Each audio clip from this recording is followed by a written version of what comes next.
Hello dear friends, welcome back to my YouTube channel. This is Shikha Kumari. Today we are going to discuss about goals and objectives.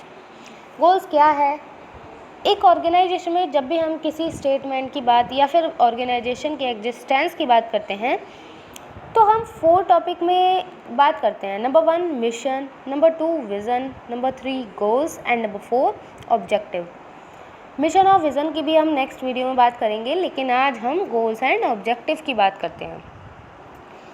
Goals एक main part है और जो objective है वो उसका छोटा part है। आइए हम इसके बारे में लिटरेरी मीन्स पर चलते हैं। इसके गोल्स और ऑब्जेक्टिव होते क्या हैं उसके बारे में पढ़ते हैं। गोल्स आर एन एक्सपेक्टेड और desired outcome of planning process. Goals are usually broad general expression of the guiding principle and aspiration of the community।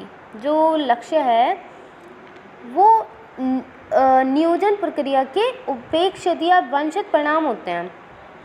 लक्ष्य आमतौर पर एक समुदाय के मार्गदर्शक सिद्धांत और आकांक्षा की सामान्य अभिव्यक्ति होती है।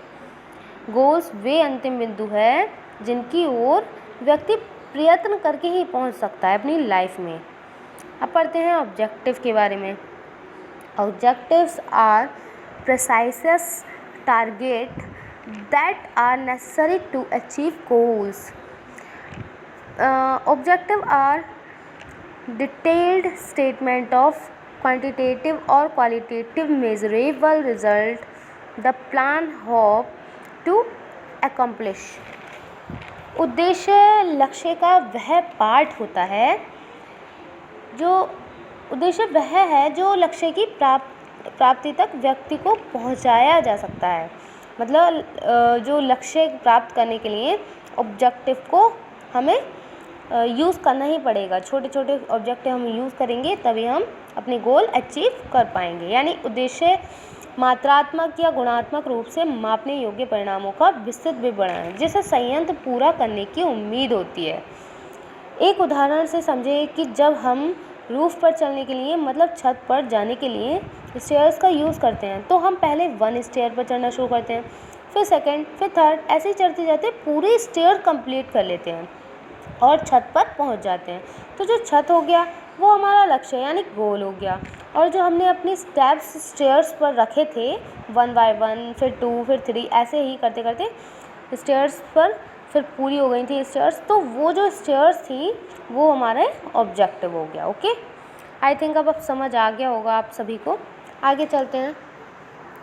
आगे हम गोल और ऑब्जेक्टिव में डिफरेंस को देखते हैं। सबसे पहले गोल्स को डिफाइन करते हैं। Goals are attempt to improve organisations performance by making mission statement concrete. जो गोल होते हैं वो एक प्रकार के संगठन के प्रदर्शनों को और बेहतर बनाने का प्रयास होता है। जिस भी टारगेट को हम पूरा करना चाहते हैं उसे मिशन स्टेटमेंट बना सकते हैं।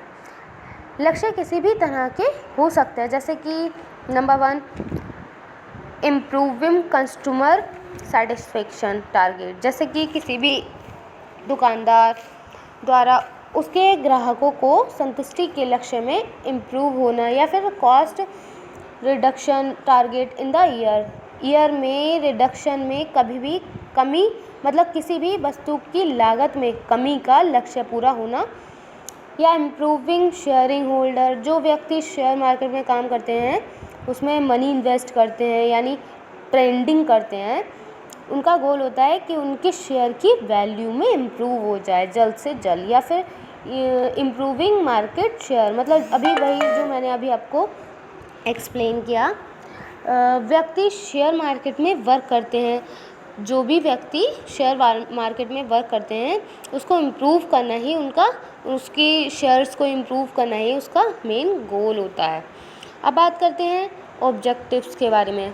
Objectives represent the operational definition of goals, यानी उद्देश्य लक्ष्य की परिचालन परिभाषा का प्रतिनिधित्व करती है, क्योंकि ऑब्जेक्टिव गोल्स का एक पीस होता है, एक स्मॉल पीस यानी कि छोटा पीस। इसके प्लान्स के बारे में जानते हैं। Typically describe specific tactic, assign responsibilities, identify how source can be allotted, schedule achieves activities and efforts and specify visions targets। यानी कि आम तौर पर हम जो विशिष्ट रणनीति की बात करें तो अपनी जिम्मेदारी को पहचान कर जो लक्ष्य तक ले जाती है उसके स्रोत को हम अपनी लाइफ में शेड्यूल बनाकर कि कैसे हमें इसे पूरा करना है और कैसे इसे लक्ष्य तक पहुंचाना है। व्यक्ति का यही दृष्टिकोण ही उद्देश्य का कारण है, मतलब उद्देश्य है।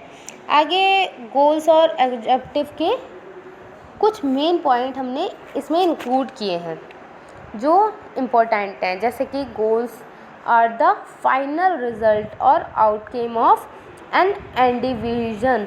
यानी कि गोल्स किसी भी कार्य का प्रयास का अंतिम परिणाम होता है, जबकि objective are specific result that help to achieve the final goal. Objective जो है वो एक विशिष्ट परिणाम होते हैं जो अंतिम लक्ष्य को प्राप्त करने में मदद करता है। नेक्स्ट पॉइंट है गोल्स के बारे में। It is what you want to achieve. Goal जो है मतलब गोल जो है वो मनुष्य का एक लक्ष्य क्या अचीव करना चाहता है वो दर्शाता है।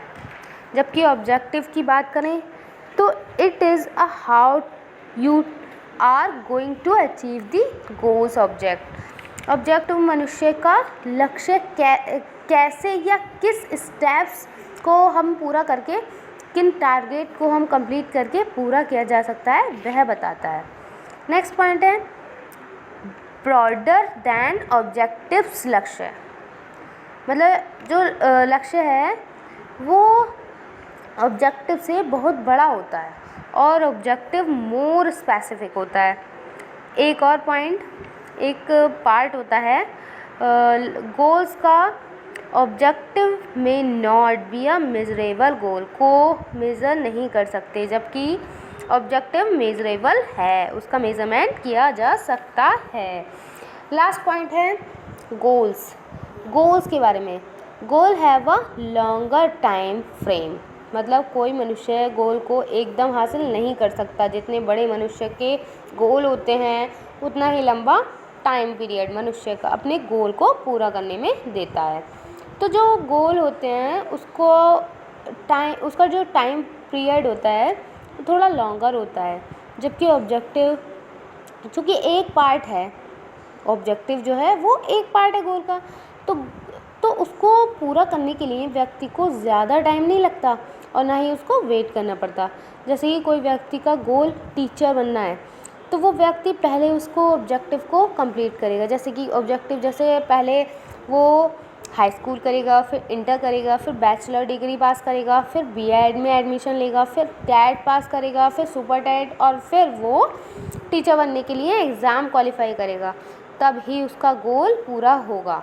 ठीक है गाइस, उम्मीद करती हूँ कि एग्जाम्पल्स के माध्यम से आपको अच्छे से समझ आ गया होगा।